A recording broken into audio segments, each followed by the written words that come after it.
പുതിയ വീഡിയോയിലോട്ട് സ്വാഗതം. ഇന്നത്തെ വീഡിയോയിൽ എങ്ങനെയാണ് IRCTC യൂസർ ഐഡിയും അതുപോലെ പാസ്വേഡും നമ്മളോട് മറന്നുപോയാൽ എങ്ങനെയാണ് അത് റീസെറ്റ് ചെയ്യാമെന്നതിനെ കുറിച്ചാണ്.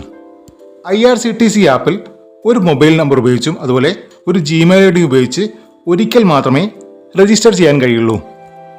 യൂസർ നെയിമും അതുപോലെ പാസ്വേഡും മറന്നുപോയാൽ നമ്മൾ നേരത്തെ ഉപയോഗിച്ച ഫോൺ നമ്പറിലും അതുപോലെ Gmail ഉപയോഗിച്ച് ഒരിക്കൽ കൂടി രജിസ്റ്റർ ചെയ്യാൻ കഴിയില്ല.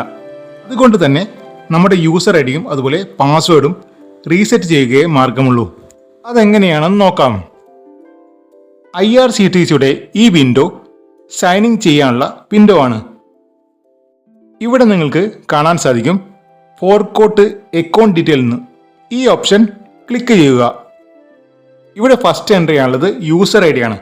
നമ്മളോട് യൂസർ ഐ ഡി മറന്നുപോയാൽ മൊബൈൽ നമ്പറോ അതുപോലെ നമ്മൾ രജിസ്റ്റർ ചെയ്ത ഇമെയിൽ ഐ ഡിയോ ആണ് എൻ്റർ ചെയ്യാനുള്ളത്. ഞാനിവിടെ എൻ്റർ ചെയ്യാൻ പോകുന്നത് എൻ്റെ ഇമെയിൽ ഐ ഡി ആണ്. ഇമെയിൽ ഐ ഡി എൻ്റർ ചെയ്ത ശേഷം അടുത്ത താഴെ കാണുന്ന ക്യാപ്ചയും കൂടി എൻ്റർ ചെയ്ത് നെക്സ്റ്റ് എന്ന ബട്ടൺ ക്ലിക്ക് ചെയ്യുക. ഒരു മെസ്സേജ് വന്നിട്ടുണ്ട്, verification code send to your registered email I D എന്നാണ്. എൻ്റെ മെയിലിലേക്ക് ഇപ്പോൾ ഒരു IRCTCൻ്റെ ഒരു മെയിൽ വന്നിട്ടുണ്ട്. ഇതിൽ നമുക്ക് കാണാൻ കഴിയുക യൂസർ നെയിം ഇതിൽ കാണാൻ കഴിയും, അതുപോലെ ഒരു OTP യും കാണാൻ കഴിയും. രണ്ടും നോട്ട് ചെയ്യുക. ഇനി നമ്മൾ മെയിലിൽ വന്ന യൂസർ നെയിം എൻ്റർ ചെയ്യുക. അടുത്തത് മെയിലിൽ വന്ന OTP എൻ്റർ ചെയ്യുക.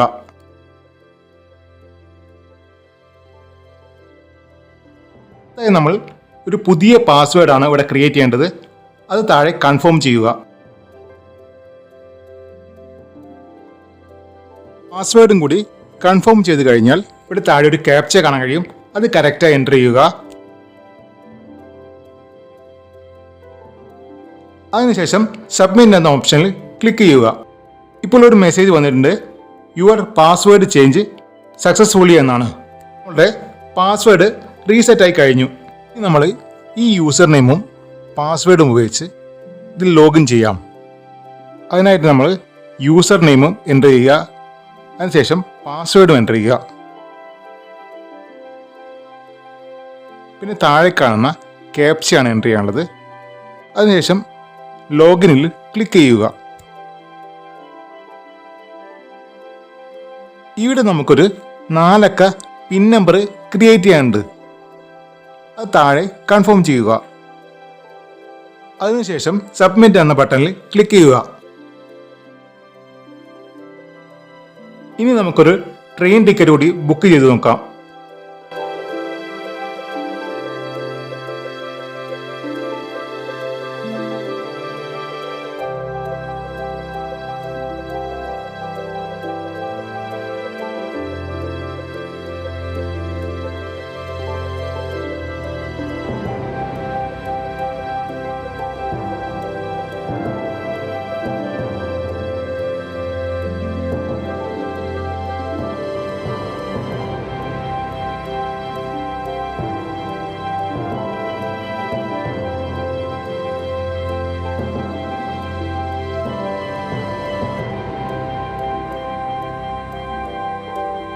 ഈ വീഡിയോയിൽ ടിക്കറ്റ് ബുക്ക് ചെയ്യുന്നത് കറക്റ്റായിട്ട് ഉൾപ്പെടുത്തിയിട്ടില്ല.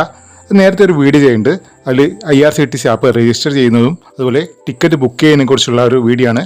അത് കാണാത്തവർക്ക് ആ വീഡിയോ ഡിസ്ക്രിപ്ഷനിൽ കൊടുക്കാം.